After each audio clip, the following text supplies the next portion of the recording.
You're a producer and you want to make a little extra cash for the stash. Well, sample packs is a great way to do that. And in this video, I'm going to show you how you can create one shots for your sample packs.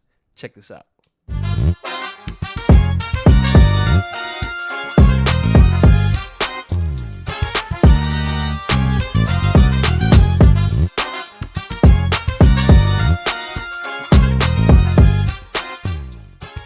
So I already have a direct wave piano pulled up here already, and it's just a regular classic Grand Bright, and that's what I'm using. And so if you have FL Studio, you can use this exact same piano if you have the direct wave, which you can always find down here in packs. You go to packs, and then you'll go through your instruments, or you can just click on direct wave. But I'm going to use this, and what I'm going to do is I'm actually going to send that piano to track 1 on my mixer, so it's already there. Now let's see what this direct wave piano sounds like.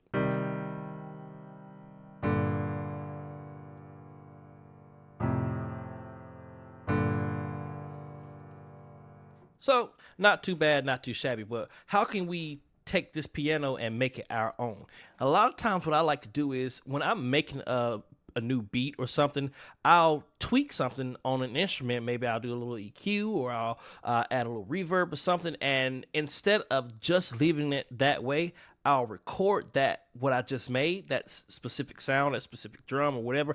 I'll record it into Edison and I'll save that. So now I don't have to go back and keep re-editing to get that same sound, or have to go back to find those same presets that I put on it, or those same effects that I put on it to make that sound again, because now I already have that sound. So what we're going to do here is we're just going to play a regular C note by itself, but we're going to play it into Edison. I have Edison loaded up on my master. You can see I already have one loaded up here. I'm just going to delete it real quick. So I'll right click, hit edit, and then I'll hit delete. And then next I'll go to on my mixer track, which is over here. You go over to my mixer on the track 1. And as you can see, there's nothing on track 1 just yet. But in that first slot, I am going to add just a simple EQ, or parametric EQ too. You can use whichever EQ you like. I'm going to go with the parametric EQ because I know most people use it. But what I'm going to do is I'm going to actually go to these presets here, and I'm going to go to 20 hertz to 18K hertz. And I'm just going to play until I find a good sound EQ that I want. But I want this to sound a little bit darker. So what I'm going to do is I'm going to take on this end, on the high end, I'm just going to bring it in. But now I also want it to sound a little warm too. So I'm actually going to go right here, and I'm going to bring this back in, this band back in. This is going to give me that warm tone I'm looking for.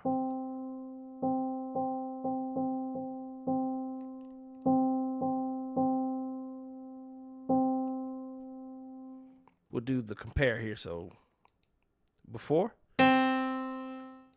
after. And this is what it sounds like just right now. All right, next I'm going to load up some Fruity Reverb. I'm going to put that right after the EQ. So Fruity Reverb 2. And I'm going to mess around. Matter of fact, no, let's not do Fruity Reverb. Instead, let's do the Fruity Convolver. And the reason I say the Fruity Convolver, because the Fruity Convolver already has different spaces already into it, right? So once you go over here to these presets, you don't really have to do very much. There's all these tons of spaces that you have, and these tons of devices and whatnot. So I'm going to go to the chambers over here, and let's do something more like a warehouse, and let's see what that sounds like. I like that. So what I'm going to do is I'm going to turn the dry knob down, so we get a lot of that wet sound. And if we play that together, got a nice smooth sounding piano already. So on the Convolver, I'll turn the wet knob up some more, give it as much or more wetness that we can give it, right? But what I'm going to also do is on my mixer track, I'm going to turn this knob right here down, and I'm going to blend it in with this instead of blending it in with the dry and the wet knob, because I think this is a little bit easier. Now, everybody is a little different when it comes to mixing and whatnot, but for me, I find that instead of working with the wet and dry knob in the actual plug-in, I like to just put as much wet onto the actual sound that I think I'll need or desire, and then I'll blend that in with that dry sound. So that's what I'll do now.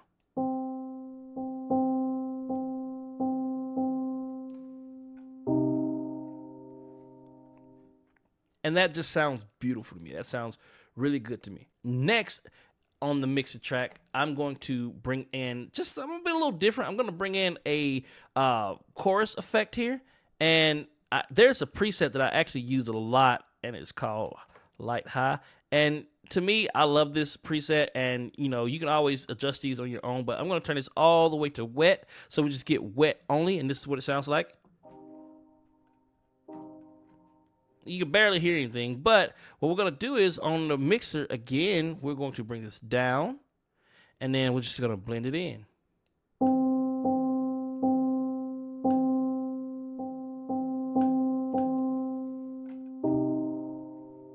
I like the way that sounds. I don't think I want to do anything else to it, but you could go as far as you want with these. You don't have to stop at just this, or you can put as many effects as you like. You can do some more EQing if you like. It's completely up to you, but since I like where this is at so far, I'm satisfied with how this sounds. What I'm going to do is I'm going to go to my master channel where I have Edison. I'm going to pull up Edison again here. And first off, I'm just going to rename this piano to something else. Now that I have the name here, I'm going to make sure I have tempo sync on. That way, whenever you open up in a new project and you have a different tempo, this actually, if you use it as just a one shot instead of, or if you use it in the piano roll or playlist, I'm sorry, and you want to just use it directly on the playlist, then it'll sync to the tempo of the actual beat itself. I'm going to hit accept.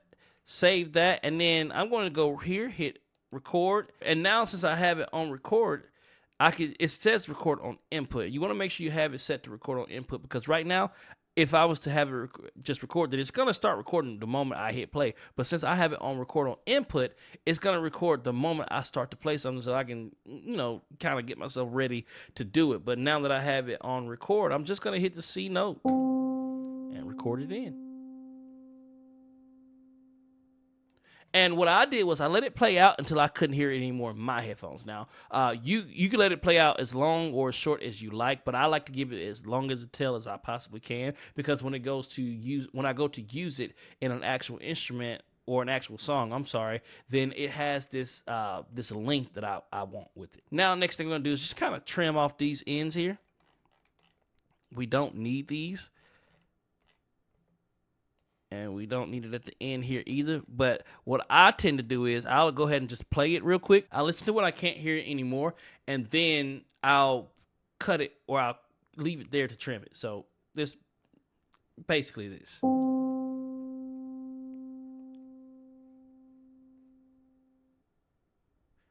That actually played all the way to the end, how I like it. So I'm just going to take this little portion, move it in just a little bit to the beginning of that, and then I'm going to go here and I'm going to hit trim. And now we've gotten rid of that dead space, that we're not using. Next thing I'm going to do is I'm going to hit this normalize to bring it up a little bit louder in volume, because remember, it was pretty low when we first played it, and so now it sounds like this. A good sounding piano sound. Next, all you have to do is hit save this little floppy disk here, and then you hit save sample as. And I've been making tons of sounds here. I'm just going to hit save. And as you can see, here are some piano sounds that I've already created here, and I'm going to hit refresh browser. And the new one just came in, and it's called Summer Nights, and it's this one right here. Now we can actually go and drag this and drop it into our channel rack. Let's go ahead and click on that sound itself, and we'll do a little shaping to it. You see right here it says auto. If I were going to use this directly in the playlist, I would keep that auto on so that it would sync to the playlist. But since I'm going to be using this in the piano roll, I'm going to flip this over to stretch. I'm going to go ahead and hit normalize. It's just a habit, something that I do. Let's hear what it sounds like. You try and play some notes together. And as you can hear, they do kind of run over each other. If you don't want them to do that, you can hit cut self, but that's going to make them stop playing. It's going to make it seem like it's just one that you can play all at a time. I don't want to do that. So I'm just going to adjust the envelope here. So I'll go back a little bit on the attack. And then I'll cut the release up some more. Get that good release, and now I can actually go here on my piano and play something.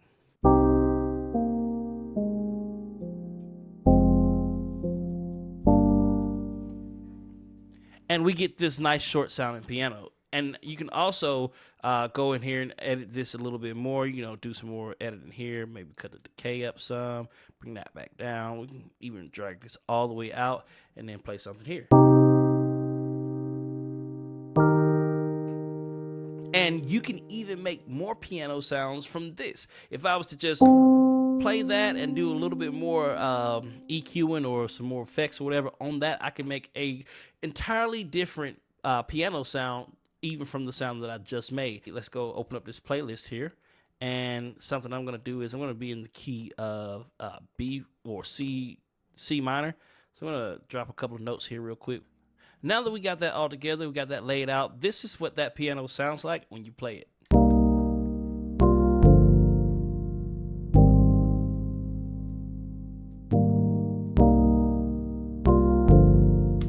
And you don't have to add any effects to it, but if you want to, that's completely up to you. It's your music. But now that you have your own piano sound, you have a one-shot that you can add in your own drum kits or your own one-shot kits, however you like to call it. I call them sample packs, whatever. You can add that to your sample pack now, and you can start actually bringing in a little revenue, making a little extra cash, or you can give them away for free and just start to get more people to basically gain more traction for yourself, to get more people to come and check out your content or even just purchase something. So I do recommend, hey, sometimes give some stuff away for free. You can also have some paid. I hope you found this helpful. Make sure you do like, subscribe, and if you're looking at this on TikTok, please go check out the full video on my YouTube channel at Juicy Tutorials. It's in the description. All you gotta do is swipe left onto my profile, click where you see that little Instagram icon, and right below it, you'll see a direct link to my YouTube channel. Thanks for watching.